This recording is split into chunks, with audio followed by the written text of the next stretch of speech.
नमस्कार। India debate में आप सबका स्वागत है। मैं हूं आशुतोष पाठक। मित्रों, आज एक कुछ ऐसी सूचना आपसे शेयर कर रहा हूं जिसके बाद आपको लगेगा कि भारत को इजराइल का शुक्रगुजार होना चाहिए।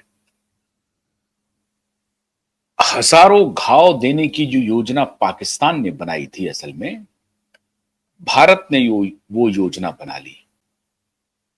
और अभी आपको यकायक खबरें आती होंगी कि पाकिस्तान में एक अननोन गनमैन ने लश्कर ए तैयबा के फलाने हैंडलर को ठिकाने लगा दिया। फिर खबर आती होगी कि जमातुद दावा के किसी हैंडलर को ठिकाने लगा दिया। फिर खबर आता होगा कि आईएसआई के किसी एजेंट को किसी ने ठिकाने लगा दिया, और वो गनमैन आज तक पकड़ा नहीं गया है। पाकिस्तान में, पाकिस्तान की जमीन पर इस तरह का अननोन अज्ञात गनमैन अपना काम कर रहा है और वो पकड़ में नहीं आ रहा है। तो ये कैसे हो रहा है? अब आज मैं वही आपके साथ शेयर कर रहा हूं। कुछ तो अंतर्राष्ट्रीय मामले होते हैं जिसके बारे में सिर्फ आपको मैं इशारा कर सकता हूं, लेकिन बाकी आप समझ जाएंगे। असल में इजराइल को आपको साधुवाद देना चाहिए, और जितना साधुवाद आप इजराइल को देंगे उतना ही अच्छा। कम ही होगा, समझिए, क्योंकि इजराइल आपके साथ लगातार दोस्ती बनाए हुए, और आज से नहीं, 1962 से बहुत मजबूती से आपके साथ खड़ा है। जब भी आपको जरूरत पड़ी है, इजराइल आपके लिए हमेशा आगे आकर खड़ा रहता है। और एक बार फिर से इजरायलियों ने आपके लिए वो काम कर दिया है जो हर हालत में, जिसे आप बिना उनकी सराहना किए हुए मानेंगे नहीं। आज मैं किस बात का जिक्र कर रहा हूं मित्रों?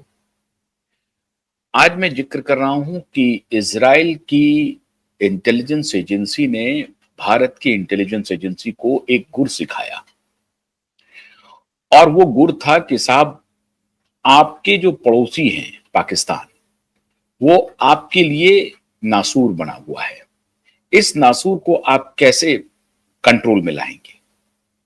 वो छद्म युद्ध लड़ रहा है, आपके देश में आतंकवादी घटनाओं को अंजाम दे रहा है, और आप लगातार उससे जूझ रहे हैं।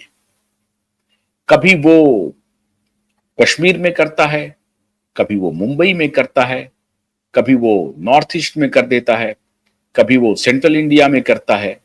आप उसको पकड़ नहीं पा रहे हैं क्योंकि वो आपके यहां बहुत मजबूत स्थिति में अपनी जकड़ बनाता जा रहा है।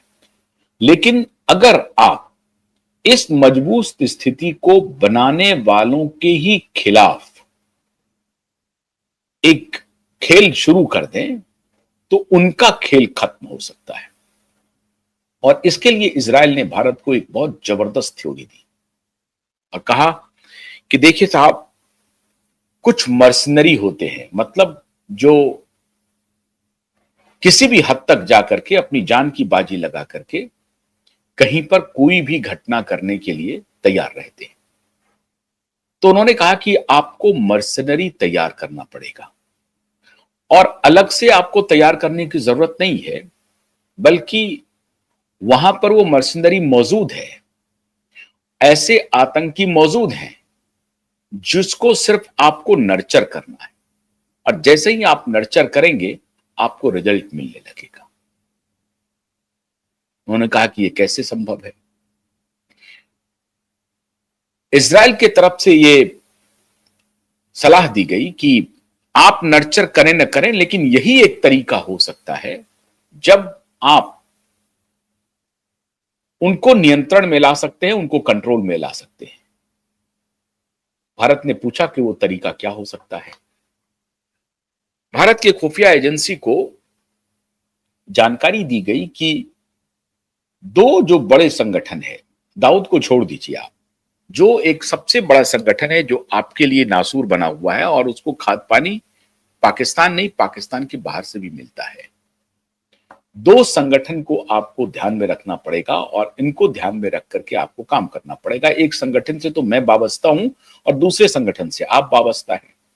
उस दोनों संगठन का उन्होंने नाम लिया। एक संगठन का नाम है अल-कायदा, जिसके सर्वे सर्वा थे उसामा बिन लादेन, जो कि फिनिश कर दिए गए पाकिस्तान में ही अमेरिका के द्वारा। एक है अल-कायदा, लेकिन उसके बाद अल-कायदा में फिर अल-जवाहिरी आए, अल-जवाहिरी के बाद कोई और आए और इस तरह से उनका संगठन